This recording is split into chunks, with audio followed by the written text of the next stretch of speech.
আপনারা দেখছেন একুশে টেলিভিশন।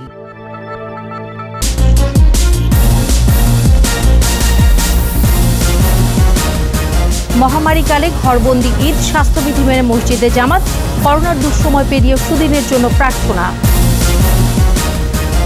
দেশবাসীকে রাষ্ট্রপতির ঈদ শুভেচ্ছা, দরিদ্র জনগোষ্ঠীর পাশে দাঁড়াতে বিত্তবানদের প্রতি আহ্বান। করোনায় মৃতের সংখ্যা 500 ছাড়ালো, ঈদের দিনে আক্রান্তের রেকর্ড 1975।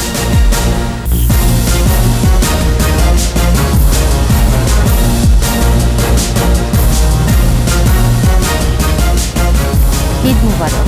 শুনছিলেন ফার্স্ট সিকিউরিটি ইসলামী ব্যাংক লিমিটেড সংবাদ শিরোনাম। আমন্ত্রণ জানাচ্ছি রাত 9টার 21 সংবাদে, সাথে আছি আমি সোনিয়া স্নিগ্ধা। দর্শক, 21 টেলিভিশনের সংবাদ একই সাথে সরাসরি দেখতে পাবেন আমাদের ফেসবুক পেজ www.facebook.com/2124 অনলাইনে। ভিন্ন প্রেক্ষাপটে ভিন্ন রকম ঈদ। ঈদগার বদলে ঈদ জামাত হয়েছে মসজিদে মসজিদে। ছিল না কোলাকুলি করমর্দন। করোনায় সৃষ্ট দূরত্বে ম্লান ঈদের খুশিও। স্বাস্থ্যবিধি মেনে জাতীয় মসজিদ বায়তুল মোকাররমে হয়েছে 5টি ঈদ জামাত। মোহাম্মদ হানিফের ক্যামেরায় বিস্তারিত জানাচ্ছেন আকবর হোসেন সুমন।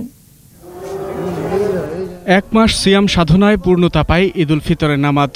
ঈদগাহে লাখো মুসল্লির কাতারে কাঁধে কাঁধ মিলে প্রকাশিত হয় সাম্যের বার্তা। এবার করোনায় শূন্য করেছে সেই সাম্য সমাবেশ।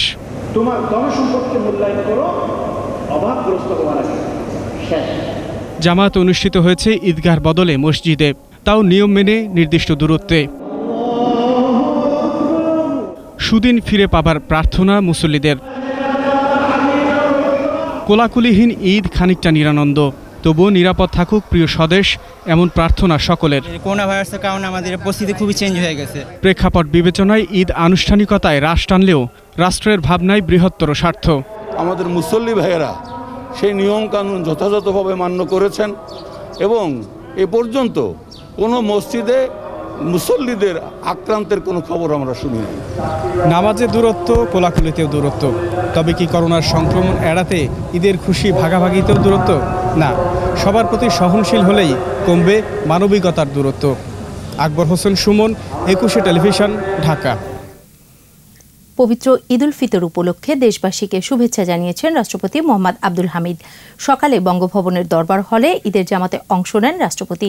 পরে বলেন, করোনার এই দুঃসময়ে নিজ অবস্থান থেকে দায়িত্ব পালনে এগিয়ে আসতে হবে সবাইকে। দেশের বিত্তবান ও সচ্ছল ব্যক্তিবর্গকে সামর্থ্য অনুযায়ী দরিদ্র জনগোষ্ঠীর পাশে দাঁড়ানোর আহ্বান জানান রাষ্ট্রপতি আব্দুল হামিদ। মহামারী করোনা ও ঘূর্ণিঝড় আম্পানের আঘাতে হতাহতের ঘটনায় গভীর শোক ও দুঃখ প্রকাশ করেন তিনি।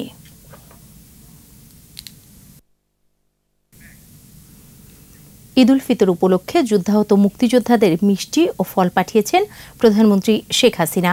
সকালে মুক্তিযোদ্ধা কল্যাণ ট্রাস্ট ভবনে বসবাসরত মুক্তিযোদ্ধাদের হাতে এসব উপহার তুলে দেন প্রধানমন্ত্রীর সহকারী একান্ত সচিব গাজী হাফিজুর রহমান লিকু, প্রধানমন্ত্রীর প্রোটোকল কর্মকর্তা SM খুরশিদুল আলম এবং প্রধানমন্ত্রীর সহকারী প্রেস সচিব BM সারওয়ারি আলম সরকার।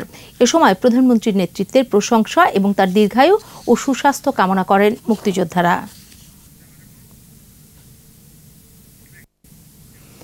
করোনায় সর্বোচ্চ আক্রান্তের দিনে মৃতের সংখ্যা 500 ছাড়িয়েছে। ঈদের দিন শনাক্ত হয়েছে 1975 জন এবং মারা গেছেন 21 জন। আক্রান্তের সংখ্যা 35,585 আর 433 জন সুস্থ হয়। এই সংখ্যা 7,000-এর বেশি। নিয়মিত স্বাস্থ্য বুলেটিনে করোনামুক্ত বিশ্বের প্রার্থনা জানানো হয়। সেই সাথে স্বাস্থ্যবিধি মেনে চলার পরামর্শ দেয় স্বাস্থ্য অধিদপ্তর। প্রণব চক্রবর্তী রিপোর্ট।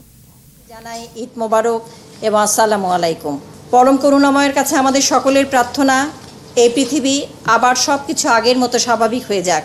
মাননীয় প্রধানমন্ত্রী শেখ হাসিনার সুদীর্ঘ নেতৃত্বে এবং প্রত্যক্ষ তত্ত্বাবধানে করোনার বিরুদ্ধে যে যুদ্ধ চলছে তাতে অবশ্যই আমাদের জয়ী হতে হবে। তবে দরকার সকলের সহযোগিতা, সচেতনতা এবং সতর্কতা। ঈদ শুভেচ্ছা জানিয়ে নিয়মিত বুলেটিনে 24 ঘন্টার কোভিড বিষয়ক পরিসংখ্যান তুলে ধরেন স্বাস্থ্য অধিদপ্তরের মহাপরিচালকের দায়িত্বে থাকা অধ্যাপক নাসিমা সুলতানা। নমুনা সংগ্রহ হয়েছে 11,541টি আর পরীক্ষা হয়েছে 9,451টি।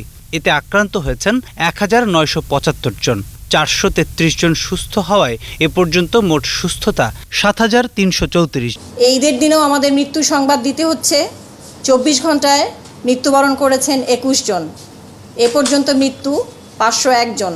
মৃত 21 জনের মধ্যে ঢাকা বিভাগের 11 এবং চট্টগ্রাম বিভাগের 9 জন, আরেকজন রংপুর বিভাগের। এর মধ্যে 16 জন পুরুষ এবং 5 জন নারী। ব্রিফিংয়ে স্বাস্থ্যকর্মী সহ সকল সম্মুখ যোদ্ধার প্রতি কৃতজ্ঞতা জানায় স্বাস্থ্য অধিদপ্তর। প্রণব চক্রবর্তী, একুশে টেলিভিশন, ঢাকা। ঈদের দিনে সবখানে ছুঁয়ে যাচ্ছে বিষাদ। মহামারীর এই ঈদে খুশি না থাকলেও আছে ভালোবাসা, আর সেই ভালোবাসার মন্ত্রে পরিবারের প্রিয়জনদের ছেড়ে কোভিড রোগীদের পাশে ডাক্তার, নার্স ও ওয়ার্ড বয়রা। করোনা যুদ্ধে তাদের কাছে সব দিনই সমান, তাই সেবার ব্রত নিয়েই রোগীদের সুস্থ করে তোল। নিচ্ছি বিরতি। ঘরে থাকুন, সুস্থ থাকুন, থাকুন নিরাপদে। ফিরছে আরও খবর নিয়ে, সঙ্গেই থাকুন। আবারও আমন্ত্রণ রাত 9টার 21 সংবাদে। ঈদের দিন কোভিড হাসপাতালের চিকিৎসক ও স্বাস্থ্যকর্মীদের জন্য খাদ্য সামগ্রী উপহার দিয়েছে ঢাকা উত্তর সিটির মেয়র আতিকুল ইসলাম। এছাড়া রাজধানী জুড়ে খাবার এবং ঈদ পোশাক বিতরণ করেছে বিভিন্ন সংগঠন। ছিন্নমূল মানুষের সহায়তায় ছিল ব্যক্তি উদ্যোগও। মাহমুদ হাসানের রিপোর্ট। কুর্মিটোলা জেনারেল হাসপাতালের কোভিড চিকিৎসকদের সাথে উত্তর সিটির মেয়রের ঈদ শুভেচ্ছা বিনিময়। এই সময় অন্য স্বাস্থ্যকর্মীদেরও খোঁজখবর নেন মেয়র। এই কঠিন সময় আসুন আমরা দল মত নির্বিশেষে একসাথে অসহায় মানুষের পাশে দাঁড়াই। সেখান থেকে তিনি যান কুয়েত মৈত্রী হাসপাতালে। করোনা চিকিৎসকদের সাথে শুভেচ্ছা বিনিময় করেন এবং খাবার উপহার দেন। ধানমন্ডিতে উত্তর যুবলীগ নেতা তাজভিরুল হক অনু এবং কামরুল হাসান লিঙ্কন খাবার এবং পোশাক বিতরণ করেছেন কয়েকশো ছিন্নমূল শিশুদের মাঝে।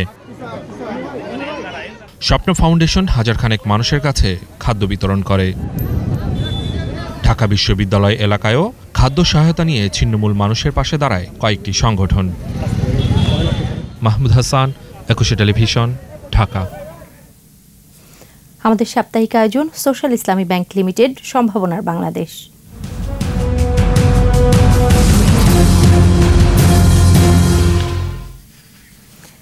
একটু জমিও যেন পতিত না থাকে। করোনা পরিস্থিতিতে ভিডিও কনফারেন্সে প্রধানমন্ত্রী শেখ হাসিনার এই নির্দেশের পর মৌলভীবাজার জেলা প্রশাসনের উদ্যোগে পতিত জমি, বাসার ছাদ, টবে চলছে সবজি চাষ। কৃষিখাতে জেলাকে সমৃদ্ধ করতে মৌলভীবাজার জেলা প্রশাসন ও কৃষি সম্প্রসারণ অধিদপ্তর জনগণকে সবজি চাষে উদ্বুদ্ধ করছে। বিতরণ করা হচ্ছে বীজ। জেলা প্রশাসনের ডরমিটরি ও কোয়ার্টারের পাশে পতিত জমিতে শুরু হয় সবজি চাষ, আর চাষের 1.5 মাসের মাথায় ফসলও পেতে শুরু করেছেন তারা। বিষয়টি জানাজানি হলে বিপুল উৎসাহ নিয়ে জেলা সদরের বিভিন্ন বাসা বাড়িতে মানুষ শুরু করেছেন সবজি চাষ। এবার সোশ্যাল ইসলামী ব্যাংক লিমিটেড বাণিজ্য সংবাদ।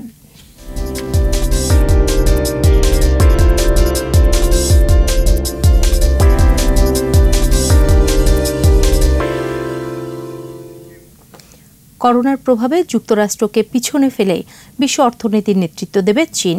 ব্রিটিশ সাময়িকী দ্য ইকোনমিস্ট আভাস দিয়েছে, দ্বিতীয় বিশ্বযুদ্ধের পর বৈশ্বিক আর্থিক ব্যবস্থায় মার্কিন যুক্তরাষ্ট্রের দাপট থাকলেও করোনার মহামারীতে এই চিত্র পাল্টে যেতে পারে।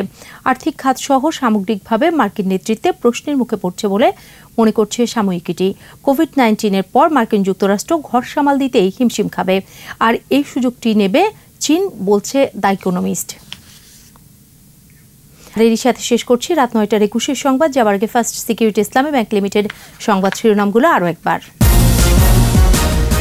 মহামারীকালে ঘরবন্দি ঈদ, স্বাস্থ্যবিধি মেনে মসজিদের জামাত, করোনার দুঃসময় পেরিয়ে সুদিনের জন্য প্রার্থনা।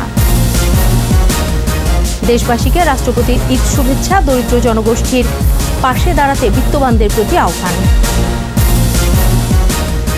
করোনায় মৃতের সংখ্যা 500 ছাড়ালো, ঈদের দিনে আক্রান্তের রেকর্ড 1975।